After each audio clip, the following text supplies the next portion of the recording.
అనగనగా ఒక ఊళ్ళో పాపయ్య అనే వ్యక్తి ఉండేవాడు.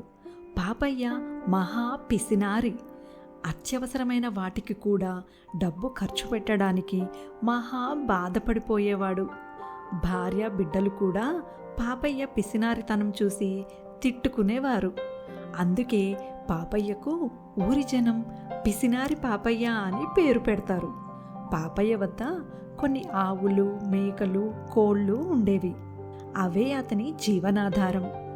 తన వద్ద ఉన్న పశువులు, కోళ్ల మీదే పాపయ్య ఆధారపడినా కూడా వాటిని కూడా సరిగ్గా చూసుకునేవాడు కాదు. వాటికి సరైన ఆహారం పెట్టకుండా, సమయానికి వైద్యం చేయించకుండా ఇబ్బంది పెట్టేవాడు. ఒకసారి పాపయ్య వద్ద ఉన్న ఒక ఆవుకి జబ్బు చేస్తుంది. ఎప్పటిలాగే పాపయ్య ఆవుని పట్టించుకోడు. కొద్ది రోజుల్లోనే ఆవుకి జబ్బు ముదిరిపోతుంది. అప్పుడు ఆవును చూసిన పాపయ్య, ఈ ఆవును చూస్తుంటే జబ్బు ఎక్కువైనట్టుంది. ఇప్పుడు ఇది పాలు కూడా సరిగ్గా ఇవ్వడం లేదు. ఇప్పుడు ఈ ఆవుని వైద్యుడికి చూపిస్తే ఎంత ఖర్చు అవుతుందో ఏమో. ఒకవేళ వైద్యం చేయించినా బ్రతుకుతుందో లేదో. ఇప్పుడు ఈ ఆవు కోసం వైద్యుడిని పిలిపిస్తే అనవసరంగా బోలెడు ఖర్చు అవుతుంది. మరి ఏం చేయాలి అని ఆలోచిస్తూ ఉంటాడు పాపయ్య. ఇంతలో పాపయ్యకి ఒక ఆలోచన వస్తుంది.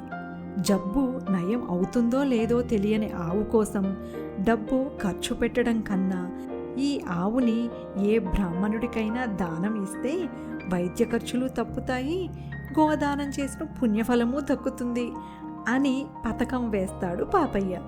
మరునాడు ఒక బ్రాహ్మణుడిని ఇంటికి పిలిచి, గోదానం చేస్తానని చాలా రోజుల క్రితం ఒక మొక్కు మొక్కాను. ఇన్ని రోజులకు ఆ మొక్కు తీర్చుకునే అవకాశం దక్కింది. ఈ గోవుని దానంగా స్వీకరించండి స్వామి అని పాపయ్య జబ్బు చేసిన ఆవుని బ్రాహ్మణుడికి దానంగా ఇచ్చేస్తాడు. దానం స్వీకరించిన బ్రాహ్మణుడు ఆవుని తీసుకెళ్దామంటే ఆవు లేచి నడిచే పరిస్థితిలో ఉండదు. అప్పుడు బ్రాహ్మణుడు ఆవుని జాగ్రత్తగా పరీక్షించి పాపయ్య పెరట్లోని మొక్కలు వెతికి ఒక మొక్క ఆకులు కోసి వాటి పసరు తీసి ఆవు ముక్కులో పోస్తాడు.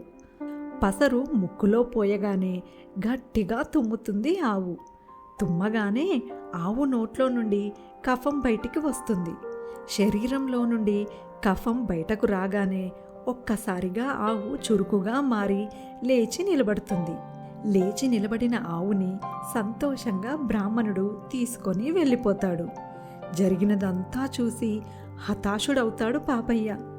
వైద్యుడికి చూపిస్తే చిన్న పసరుమందుతో నయమయ్యేదానికి అనవసరంగా తన పిసినారితనంతో బంగారం లాంటి ఆవుని దానం ఇచ్చేసినందుకు ఏడుస్తూ కూర్చుంటాడు పాపయ్య.